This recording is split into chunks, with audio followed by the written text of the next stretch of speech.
Excuse me, ladies and gentlemen. I am here to announce something. मैं Verma industry के CEO के post से अब रिटायर होने वाला हूँ और मेरी जगह वर्मा इंडस्ट्री की मालिक होगी मेरी बड़ी बेटी आरुषि। समझना छोड़िए मॉम, डैड ने सबके सामने अनाउंसमेंट कर दिया कि वो आरुषि को सीईओ बना रहे हैं।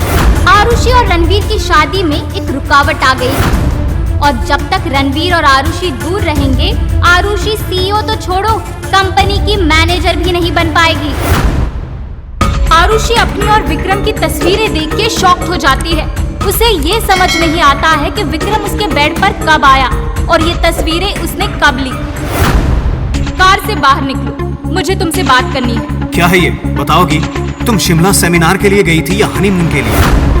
ये जैसा दिख रहा है वैसा कुछ भी नहीं है। मुझे तो इस बारे में कुछ पता भी नहीं है। अच्छा, तुम्हें कुछ पता नहीं है? तुम इस लड़के को जानती नहीं हो, तुम इसके साथ होटल में भी नहीं थी, राइट? रणवीर खुद को चीटेड महसूस कर रहा था। आरुषि रणवीर को समझाने की कोशिश करती है पर वो नहीं सुनता है। रणवीर प्लीज मेरी बात समझने की कोशिश करो। जैसा तुमको लग रहा है ऐसा नहीं है, प्लीज। I love you. ओहो हो, प्यार की गांठ में सबसे कमजोर धागा भरोसे का ही होता है, जो हल्की सी चोट में टूट जाता है। सरिता की बात सुन के आरुषि अपने आंसू पोंछती है और खड़ी होकर कहती है, प्यार की गांठ में सबसे मजबूत धागा भरोसे का ही होता है, जो किसी की साजिशों के वार से नहीं टूटता है। माँ तो आप अपनी खुद की बेटी के लिए ही नहीं बन पाई, तो मेरी क्या बनेंगी आप? आरुषि सरिता की बात का उल्टा जवाब देके जाने लगती है। सरिता गुस्से से उसको रोकती हुई कहती है, सौदा बुरा नहीं है, तुमको रणवीर का प्यार चाहिए या फिर कंपनी, फैसला तुम करो।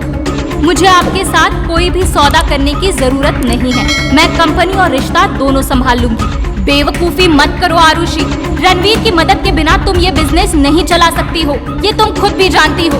उसकी मदद से तुम यहाँ तक पहुँची हो, वरना तुमको तो इन्वेस्टर भी नहीं मिल रहे थे। क्या कहा आपने? मैं अपने दम पर बिजनेस नहीं चला सकती हूँ? मैं आपका ये चैलेंज एक्सेप्ट करती हूँ। अब ये बिजनेस मैं रणवीर के मदद के बिना ही चला के दिखाऊंगी। क्या आरुषि रणवीर को मना पाएगी? शादी के अनाउंसमेंट के बाद अब आरुषि और रणवीर क्या करेंगे? क्या आरुषि सरिता के दिए चैलेंज को पूरा कर पाएगी? जानने के लिए सुनिए कहानी कॉन्ट्रैक्ट मैरिज सिर्फ पारवी फ्रीक्वेंसी पर।